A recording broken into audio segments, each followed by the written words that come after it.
Oke, halo. Nah, di sini di video yang ketiga atau di chapter yang ketiga, kalian akan mempelajari asal mula kenapa hukum harus ada, ya. Kita akan mempelajari kenapa hukum harus ada, ya. Logikanya begini, teman-teman. Kenapa hukum itu harus ada? Karena pertama, ada teori yang disampaikan oleh Thomas Hobbes, ya. Sudah pernah saya jelaskan juga di kelas ya bahwa Thomas Hobbes dalam teori kontrak sosial, ya, teori keberadaan negara ya, bahwa negara itu terjadi karena adanya kontrak sosial, begitu ya. Ada juga yang mengatakan bahwa negara itu muncul karena adanya hukum alam. Jadi negara itu muncul dengan sendirinya. Tapi menurut pernyataan Thomas Hobbes ya, negara itu adalah sebagai kontrak sosial. Di mana kata Thomas Hobbes dalam bukunya Leviathan dikatakan bahwa manusia adalah homo homini lupus. Manusia adalah serigala bagi manusia yang lainnya. Itu arti dari homo homini lupus. Nah, supaya manusia tidak bertingkah seperti serigala, ya di sini, maka diperlukan Leviathan. Apa itu Leviathan? Monster yang ditakuti kawanan serigala. Artinya apa? Serigala ya tidak akan melakukan tindakan menghakimi orang lain, mencabik-cabik orang lain, memakan makanan orang lain, mengambil hak orang lain ketika ada suatu hal yang ditakutin gitu ya. Nah, manusia pun ya menurut pendapatnya Thomas Hobbes ya, itu adalah seperti itu bahwa manusia akan sulit untuk melakukan suatu tindakan yang melanggar ketentuan ketika ada suatu hal yang ditakuti. Apa itu? Ya, Leviathan. Dalam konteks ini adalah hukum. Hukum. Nah, gitu guys ya. Selanjutnya, selain dari teori Thomas Hobbes, juga ada teori dari seorang filsuf yang namanya Cicero. Ya, kalau Thomas Hobbes ini adalah filsuf abad ke-14 Masehi ya. Kalau Cicero itu sebelum Masehi ya. 106 sampai 43 sebelum Masehi. Ya, di mana menurut Cicero, kenapa hukum itu harus ada? Karena teori hukum alam gitu, bahwa suatu negara itu akan muncul dengan sendirinya. Kenapa? Karena di sini kata Cicero, ubi societas ibi ius. Di mana ada masyarakat, di situ pasti ada hukum. Ya, itu suatu kaidah ya, kata Cicero bahwasanya dimanapun ada masyarakat, ya pasti di situ ada hukum. Tanpa disadari di situ bakal ada hukum. Itu pernyataan Cicero, ya, gitu. Dan kemudian ada lagi ya teori selanjutnya bahwasanya, ya kalau tadi kan di sini poin Thomas Hobbes ya, Thomas Hobbes poinnya itu adalah memandang manusia itu sebagai makhluk yang mungkin tendensinya itu untuk apa? Melanggar gitu. Tendensiusnya itu adalah untuk melakukan hal-hal yang negatif gitu loh, ya. Sehingga diperlukan pengatur supaya manusia itu tidak bersifat negatif.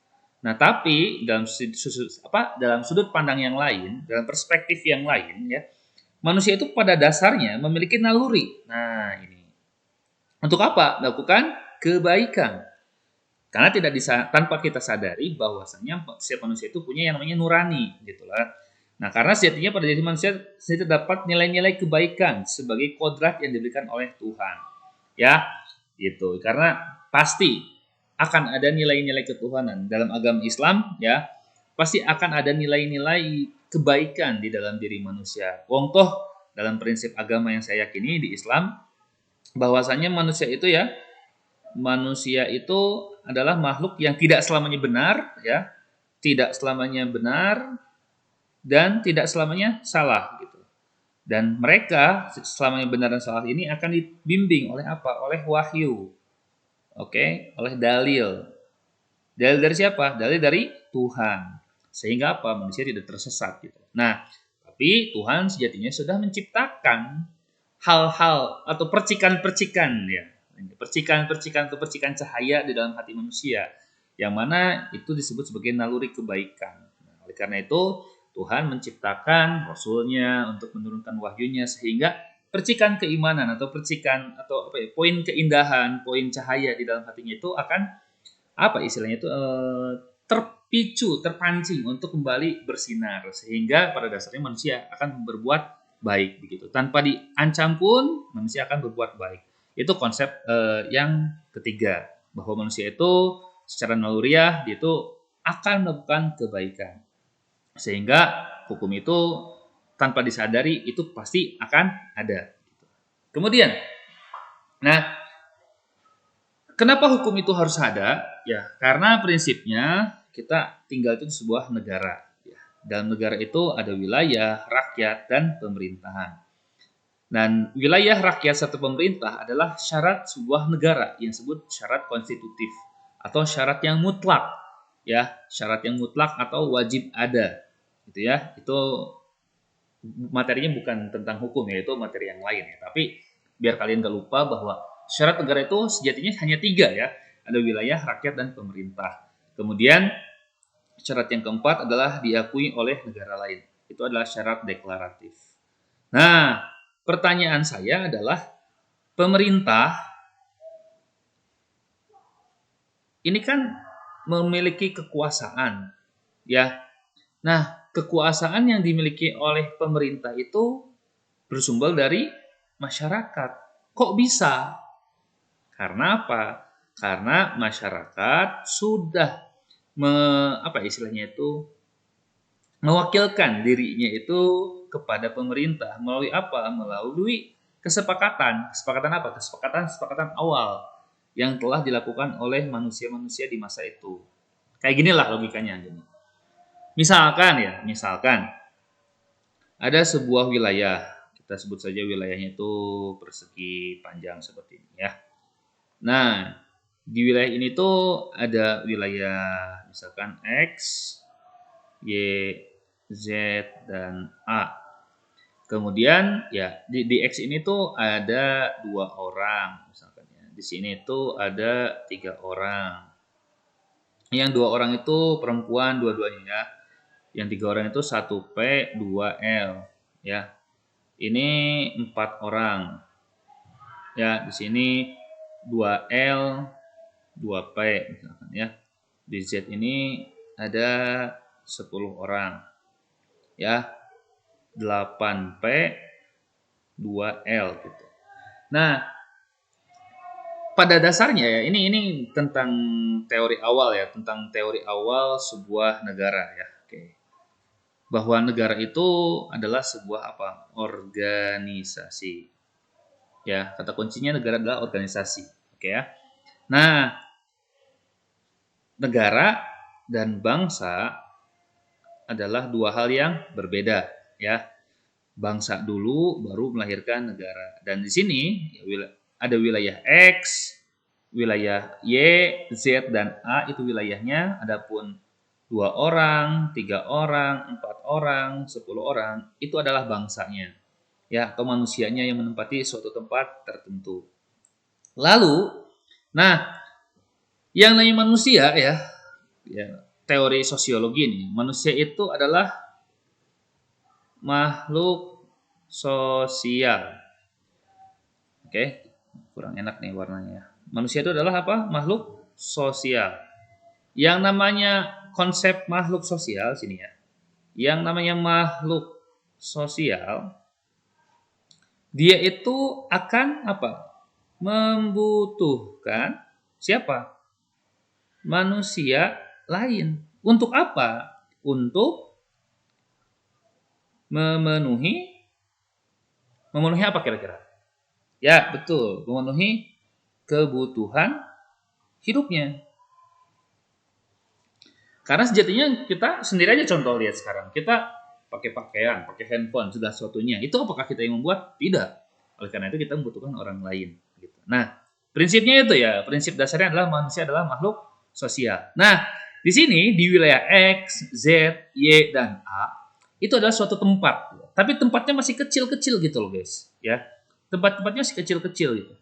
Nah, sehingga karena mereka hidup tuh cuma 2 orang, apalagi di perempuan doang gitu ya. Dan ini ada 3 orang, laki-lakinya perempuannya 1, laki-lakinya 2, dan seterusnya. Sehingga yang namanya manusia ya pasti punya yang namanya kebutuhan, oke? Secara biologis, oke ya. Oke, nih saya memang tidak paham ya tentang biologi, tapi saya paham lah kebutuhan biologis itu. Ya, salah satunya itu adalah kebutuhan akan makan, minum, dan kebutuhan reproduksi. Oke, makan, minum, reproduksi. Jadi kebutuhan akan untuk melanjutkan keturunan itu adalah suatu kebutuhan biologis. Makan, minum adalah suatu kebutuhan biologis. Sehingga karena yang namanya ini adalah kebutuhan, ya, bukan keinginan ya, beda ya. Ada kebutuhan, ada keinginan atau kemauan beda. Kebutuhan, suatu hal yang harus kita penuhi, itu namanya kebutuhan. Kebutuhan akan makan, minum, tempat tinggal, ya, kemudian rasa aman, itu adalah kebutuhan dasar manusia ya. Sandang, pangan, papan gitu lah ya. Itu kebutuhan. Nah, di wilayah X ini mereka tidak nyaman karena hanya tinggal 2 orang dan itu pun pekerjaan mereka hanya terbatas. Sehingga akhirnya mereka melakukan suatu perjalanan. Mereka jalan. Even itu sama di wilayah Z juga akan melakukan perjalanan. Untuk apa? Mendapatkan apa yang mereka harapkan untuk apa? Memenuhi kebutuhan hidup mereka. Sehingga bertemulah mereka di sini.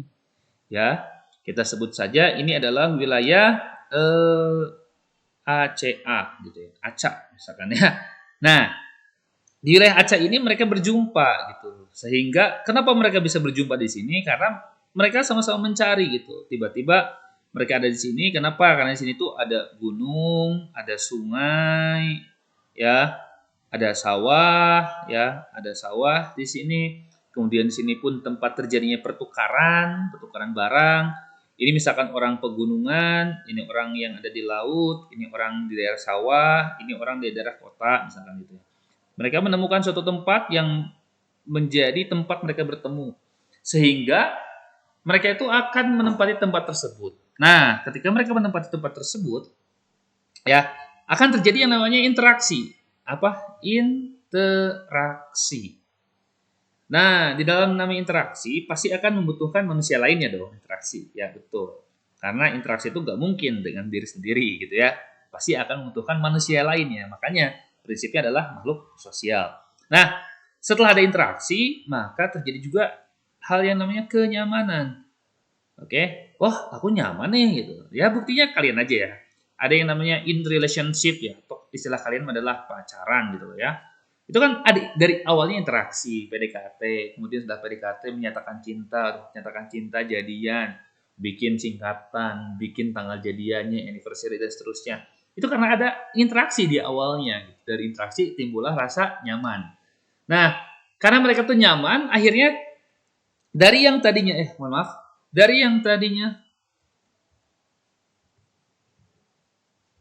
ya hilang. Ya ini ada. Dari yang tadinya apa namanya itu?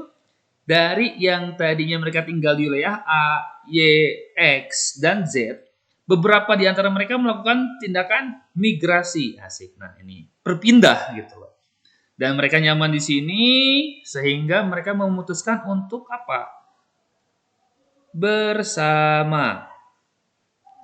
Dan bersama ini kemudian mereka memiliki suatu identitas.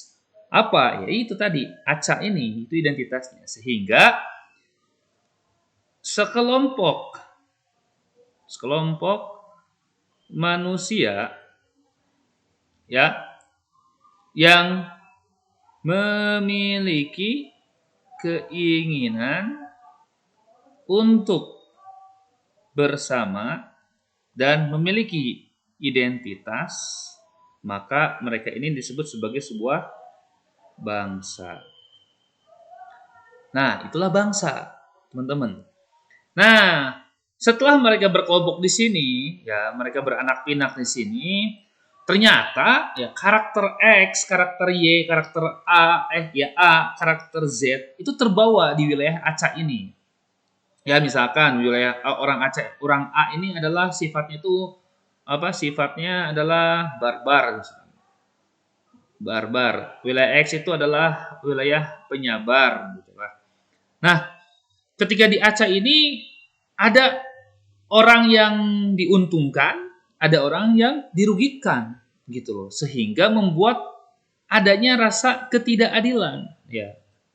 Ketidakadilan. Nah, kenapa? Karena sejatinya tadi ya di sini mana nih? Nah, ini Homo homini lupus tadi. Karena manusia itu serakah, ingin menguasai apa yang dimiliki oleh orang lain gitu, yang padahal mereka itu udah menempati tempat ini gitu. Akhirnya apa? Akhirnya ketika mereka sadar bahwa oh iya ya, ternyata eh, dengan adanya kayak gini aku jadi rugi, tapi dia untung. Nah, ketika ada yang rugi, ada yang untung, apakah itu hukum? Apakah itu adil? Tentu tidak ya. Oleh karena itu, supaya menciptakan keadilan, ya, mereka sepakat untuk apa? Membuat sebuah atau menunjuk apa? Menunjuk pemimpin. Nah, di sini balik lagi ke konsep ini. Menunjuk pemimpin. Ya, tadi kan udah ada wilayah. Wilayah tadi itu ada X, Y, Z, dan A ya. Itu wilayahnya. Rakyatnya kan tadi ada ya. Yang ada di acak tadi. Nah, selanjutnya setelah ada rakyat ini, mereka akan memilih sebuah pemerintah. Dan pemerintah ini adalah apa? Hasil kesepakatan siapa? Para rakyat. Siapa? Bangsa. Gitu. Bangsa ini sudah sepakat untuk memilih pemerintah. Nah, oleh karena itu, secara logika, ketika seseorang dipilih ya oleh kelompok asalnya, maka kelompok asal kan akan mengikuti apa yang sudah mereka sampaikan gitu. Sehingga pemerintah memiliki kekuasaan gitu. Kekuasaan untuk apa? Melakukan suatu tindakan begitu.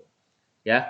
Nah, sehingga pemerintah ini tujuannya adalah untuk memberikan rasa aman sehingga akan melahirkan yang namanya hukum gitu. Itu loh teori awalnya ya, logika awal kenapa hukum itu harus ada, ya dasar apa sejarahnya seperti apa, kurang lebih gambarnya seperti itu. Nah, pertanyaannya apa? Jika pemerintahannya tidak baik, maka nah silahkan jawab sendiri gitu. Kenapa? Karena pemerintah ini adalah siapa? Eksekutor. Ya, eksekutor apa? Eksekutor atas kemauan masyarakat. Wong toh tadi kan di sini bahwasanya rakyat sudah bersepakat gitu untuk apa? Menunjuk pemerintah. Lah, ketika ada masyarakat yang menunjuk pemerintahnya itu sedangkan yang ditunjuk adalah orang yang tidak tepat, maka perkiraannya, maka kira-kira silakan pikirkan hukum seperti apa yang akan dikeluarkan ketika pemerintahannya saja tidak baik. Nah, gitu. Ya, maka hukum yang akan dihasilkan akan jadi hukum seperti apa? Silahkan simpulkan sendiri, gitu loh. Ya, oleh karena itu kesimpulannya adalah mari kita ya sebagai warga negara yang baik, sebagai warga negara yang cerdas, karena prinsipnya dari PKN adalah how to be a good and smart citizenship ya. Good and smart. Ya, tidak hanya baik tapi juga harus cerdas. Ya, jangan mudah dibodoh-bodohin dan jangan cuma baik tapi juga harus cerdas. Tapi kalau cerdas doang nggak baik itu juga bahaya. Sehingga sebagai warga negara yang baik, ya kita tidak seperti rakyat zaman dahulu mungkin ya yang memang mungkin secara teknologi juga belum ada, pemahaman informasi juga belum lengkap. Oleh karena itu, yuk mari kita manfaatkan akal pikiran kita untuk lebih cerdas lagi gitu loh, untuk menentukan pilihan kita untuk pemerintah itu seperti apa. Indikatornya bagaimana begitu loh. Ya, intinya yuk kita kontribusi. Kenapa? Karena dengan ketika kita memilih pemerintah, kita bersepakat untuk memilih pemerintah yang mana, maka hukum yang akan dihasilkan pun adalah hukum yang terbaik. Berdasarkan apa? Berdasarkan kemauan kita. Kenapa? Karena kita bersepakat untuk memilih pemerintah yang baik. Kenapa? Karena jika pemerintahnya yang dipilih tidak baik, maka hukum yang dihasilkan pun adalah hukum yang tidak baik. Begitulah kurang lebih kira-kira teman-teman. Sehingga supaya tidak terjadi kekeliruan ya, maka silahkan kata kuncinya adalah kalau kita pengen hukum yang baik, ya kalau kita pengen kehidupan yang lebih baik, kuncinya ada di mana? Kuncinya ada di diri kita sendiri. Dengan cara apa? Ya kita kontribusi buat negara ini dengan cara apa? Berpartisipasi dalam politik. Terima kasih, itu chapter yang ketiga.